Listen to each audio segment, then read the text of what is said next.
IPL এর ১৫তম ম্যাচে Kolkata night রাইডার্সের বিপক্ষে মাঠে নামবে সানরাইজার্স হায়দ্রাবাদ।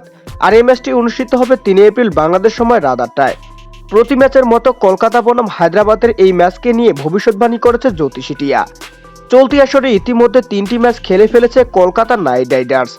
আর এই ৩টি ম্যাচের মধ্যে একটি ম্যাচে জয় নিয়ে আসে পয়েন্ট টেবিলের তলানিতে শাহরুখ খানের দলটি। অন্যদিকে হায়দ্রাবাদ চলতি আসরে ৩টি ম্যাচ খেলে সমান পয়েন্ট নিয়ে আসেন পয়েন্ট টেবিলের ৮ নম্বরে। এদিকে পরিসংখ্যান দেখলে বোঝা যায় হায়দ্রাবাদের চেয়ে অনেক গুণ এগিয়ে রয়েছে কলকাতা নাইট রাইডার্স। এই দুই দল এখন পর্যন্ত আইপিএল এর মঞ্চে ২৮টি ম্যাচে মুখোমুখি হয়েছে।